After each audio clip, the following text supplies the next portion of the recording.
Hello, everyone.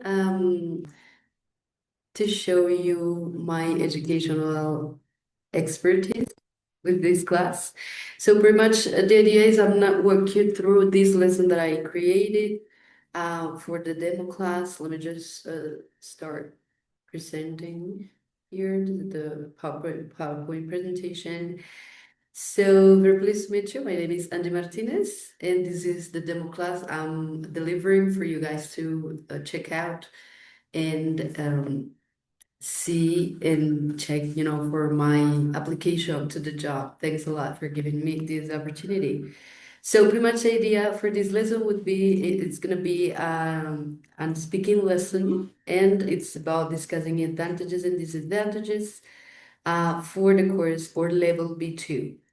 All right, so pretty much the idea would be we would start with the aims for the day, with some students reading out loud the aims, which would be these. Students will identify expressions for discussing advantages and disadvantages. Students will get information from a listening activity. So we're gonna go do a little listening before the speaking, the actual speaking. And finally, and this second one would be like the control practice stage. And finally, the free practice stage, which would be, or the task would be students will be able to discuss questions about advantages and disadvantages, all right, on various topics. So I did it very general because I didn't know like specifically what topic to talk about. Maybe, you have your own materials and everything. So of course I will fit my my style and my methodologies to those materials, of course. So the warm-up here would be a little discussion of a couple of questions, and also for transitioning to the topic, which is, about solutions or issues at work, right?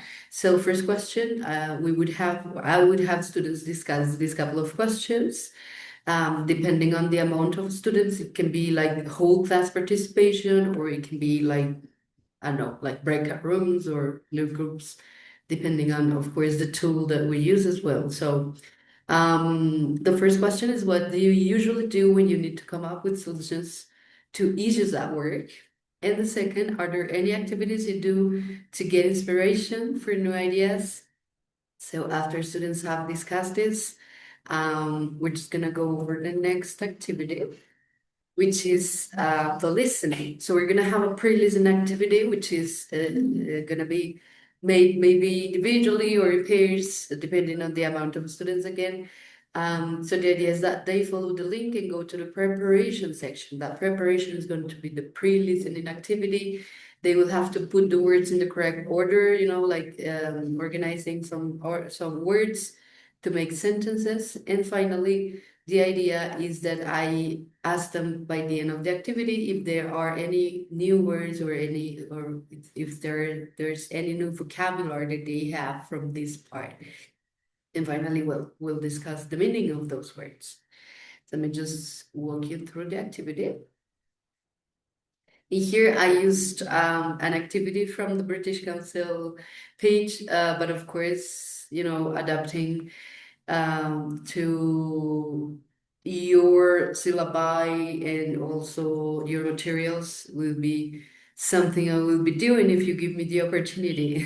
So, pretty much in here, this video is about some coworkers, Noelia and Yuna, who talk about how to encourage creativity in the office. They will, students will listen to the language, and then they will have to repeat practicing the useful phrases. Then, okay, so 6 minutes already. So I'm gonna make it very, very briefly. So what's the idea? They need to take this preparation activity, maybe individually, pairs, depending on that. We can have, some self-assessment or peer assessment by the end of this activity. If there are any questions on the new vocabulary or any of the sentences that might be like difficult maybe for the students. So we'll go over that feedback time. Then the idea is that after that, they do the listening itself. It's going to be, they will need to watch, listen, and watch, listen to and watch the video. then practicing the new phrases, listening and repeating to what they listen from the video. At the end of the video, they're going to have some sentences. And again, checking for new vocabulary. Individually, they will have to do task one and then compare answers. All right, that's going to be what they do in this part. Over here. So they have this task one, which is true false activity, like to check comprehension from the listening. Right? It's gonna be over that activity.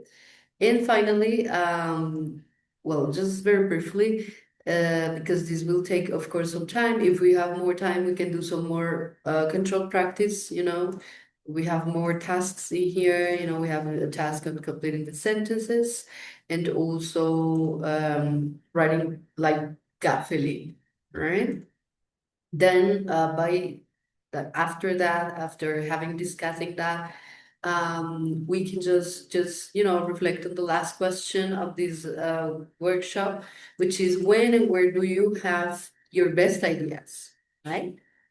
And after that, after wrapping it up, we'll go to the discussion part. So, bearing in mind all the expressions you have learned already and the vocabulary that you saw in this class, we're going to discuss about some general topics. Okay, this one is going to be a little bit more general. With a bamboozle and pretty much grouply or whole class participation, maybe students will share the screen. Sorry, I will share the screen. They'll take turns to choose the number. I'll flip each grid, and pretty much they will discuss the questions, and also I will invite them to also ask follow-up questions, like having a normal, natural conversation by discussing the different points of view of the student. So let me just show you each grid will go like this, like these points. And for example, one topic, online dating. What do you think about it? Pros and cons. Of course, trying to use the vocabulary they learned from here. All right. That's pretty much it. We would just close up with a little assessment, class assessment, 3-2-1 assessment from what they saw in the class, 3 things that they have learned from the lesson, 2 questions they still have, and 1 aspect of class they judged.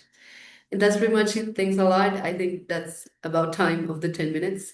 Have a lovely day, and thank you very much for seeing my lesson.